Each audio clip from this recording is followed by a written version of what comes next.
Okay, we're at the second set of my Tai Chi practice. I'm trying to release these in kind of a progressive order, 1, 2, 3 of my older self, which I'm trying to improve my form by going back and strengthening up all the fine-tuning the movements for the Tai Chi and maintaining the breathing and just trying to improve my physicality along with the form. But this first 3 sets will be what I've got now. And then I'll go on and I'll try to release some episodes where I just work certain sections and try to improve the moves. But it goes back to when I first learned the Tai Chi from Duke.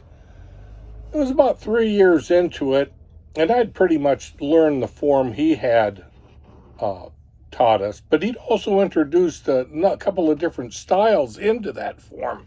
He had a Chen style, which wasn't Duke Cheng, which was, I never could get how the pronunciation was different, but Duke's name was spelled C-H-E-N-G, and the Chen style was C-H-E-N, and Chen style was harsher. It was more of a Shaolin style Tai Chi, a lot of kicks and fast movements in sections. You flowed into a particular set and then moved fast through that, stop, flowed again. It was breathing and building up strength and then popping out a kick or a punch or something in a real snap move. And that was different. And I didn't really want to change what I'd been learning, so I never really picked up on that style. But a few years later, he'd been teaching Shaolin arts to this lady, Andrea's children, at a Chinese school in Garden Grove or somewhere down in Westminster, California. And they came along and started going to the studio to train there for the Shaolin styles.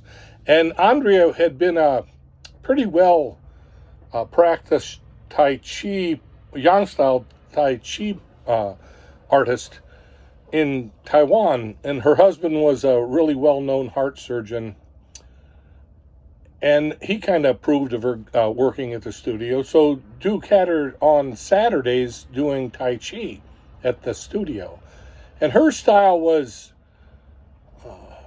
it was softer, but still clear movement. She'd taken out a lot of the dragon stance, the spin arounds for the double whip and some of the other parts of it, but maintained most of the flow.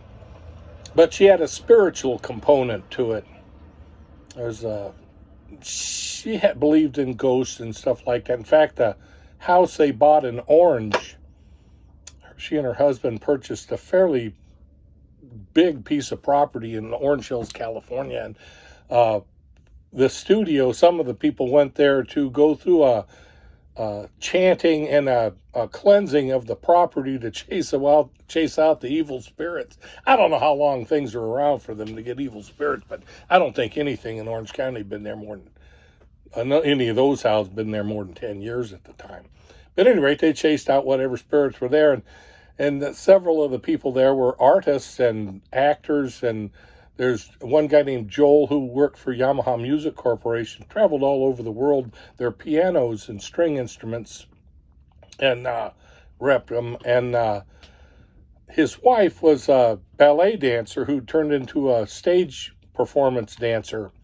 And she got some of the practitioners of the Tai Chi, and one young Asian man, he was Vietnamese, but he was just amazing martial artist, absolutely beautiful, both Taekwondo and Shaolin styles, and he became a performance artist with that group.